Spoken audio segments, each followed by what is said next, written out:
بسم اللہ الرحمن الرحیم۔ محترم ناظرین السلام علیکم۔ آج کی اس ویڈیو میں ہم پیش کرنے جا رہے ہیں ایک ایسا واقعہ جس سے آپ کی زندگی بدل جائے گی۔ یہ واقعہ ہے ایک عابد شخص کا اور اس کی 500 سال کی عبادت اور ایک کٹورا پانی کا۔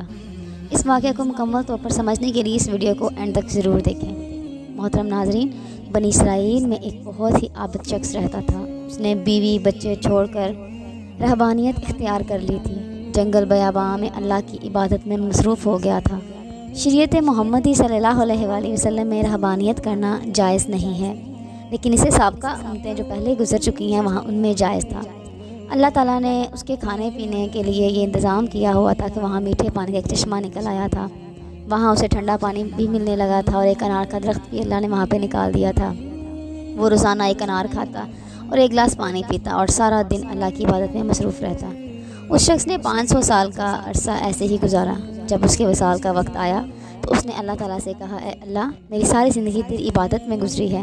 میری خواہش ہے کہ میری موت کا وقت جب آئے میں سجدے کی حالت میں ہوں اور میرے بدن کو تا قیامت محفوظ رکھنا، تاکہ قیامت کے دن جب میں اٹھایا جاؤں تو سجدے کی حالت میں اٹھوں۔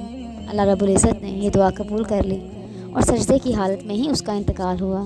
اور حضور صلی اللہ علیہ وآلہ وسلم نے ارشاد فرمایا کہ آج تک اس کا جسم سجدے کی حالت میں موجود ہے اور اس کے گرد اس کی حفاظت کے لیے اللہ تعالیٰ نے گھنے درخت پیدا کر دیے ہیں۔ لوگ اس جگہ جاتے ہوئے گھبراتے ہیں۔ اگر لوگوں کی رسائی اس مقام تک ہو جاتی تو وہ مقام پوجا چاٹ کا مرکز بن جاتا۔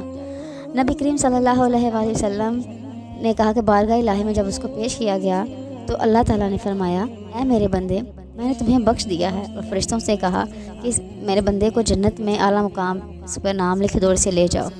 اس عابد کے دل میں یہ خیال پیدا ہوا کہ میں نے 500 سال تک عبادت کی ہے، بیوی بچوں کو چھوڑا، دنیا سے بے نیاز ہو کر جنگل بیاباں میں بیٹھ گیا اور عبادت میں مصروف ہو گیا، مگر آج اللہ تعالیٰ فرماتے ہیں کہ میں نے تمہیں اپنے فضل سے بخش دیا ہے، تو میری وہ عبادت کہاں گئی؟ کم از کم اتنا ہی کہہ دیتے کہ تیری نمازوں، تیرے روزوں، تیرے ذکر و اذکار کی وجہ سے میں نے تمہیں بخش دیا ہے۔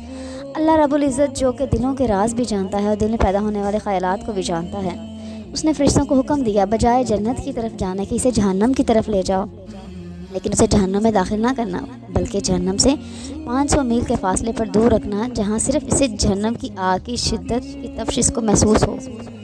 فرشتوں نے حکم کی تعمیل کرتے ہوئے اسے وہاں پہنچا دیا۔ ایک دم اسے جہنم کی شدت تفش محسوس ہوئی، بلبلا اٹھا، پیاس پیاس پکارنے لگا۔ جہنم کی اتنی دوری کے باوجود اسے اتنی پیاس لگی کہ اس کا پورا جسم خشک کانٹا بن گیا۔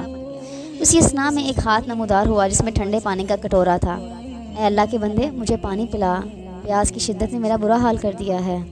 وہ ہاتھ پیچھے ہٹ گیا اور آواز آئی کہ پانی تجھے تب ملے گا اگر اس کی قیمت ادا کر۔ اس نے پوچھا، اس کی قیمت کیا ہے؟ جواب ملا، 500 سال کی عبادت۔ عابد نے کہا، مجھے پانی پلا دے، میرے پاس 500 سال کی عبادت ہے، اس میں کسی قسم کا نفاق شامل نہیں ہے۔ اور اس نے اپنی عبادت دے کر ایک کٹورا پانی حاصل کر لیا۔ جب پینے کے بعد جان میں جان آئی تو اللہ رب العزت نے فرشتوں سے کہا، اس کو واپس لے آؤ۔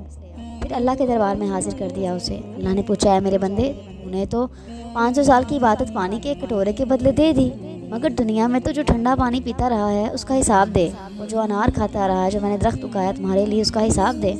تو نے دنیا میں میری پیدا کرتی ہوئی جتنی سانسیں لی ہیں ان کا بھی حساب دے۔ ان کے بدلے میں تمہاری عبادت کہاں ہے؟ تجھے عبادت کی طاقت میں نے دی، کھانا بھی تجھے دیا، پھر تجھے دعویٰ کس بات کا ہے؟ تم نے جو کچھ کیا میری مہربانی سے کیا، تم نے اپنی مہربانی سے کیا۔ اگر کوئی یہ سن کر عابد جو ہے وہ لرز اٹھا اور کہا، بے شک اللہ نجات آپ کے ہی فضل سے ہوتی ہے، کسی کے عمل سے نہیں ہوتی۔ عمل کی تو یہ قدر و قیمت ہے کہ 500 سال کی عبادت کرے اور ایک کٹورا پانی اسے بدلے دے۔ خواتین و حضرات، اس واقعے میں ہمیں یہ بتایا گیا ہے کہ انسان کو اپنی عبادت اور ریاضت پر مغرور نہیں ہونا چاہیے۔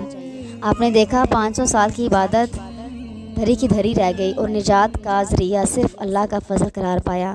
اللہ کا فضل ہی ہے کہ انسان نیک اعمال کرنے کے قابل ہوتا ہے۔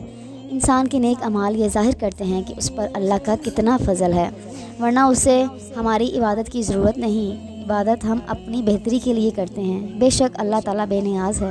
اللہ ہمیں اپنی عبادت کی توفیق عطا فرمائے اور اللہ کے فضل سے ہمیں اپنی جنت میں داخل ہونے کی توفیق عطا فرمائے۔ آمین ثم آمین۔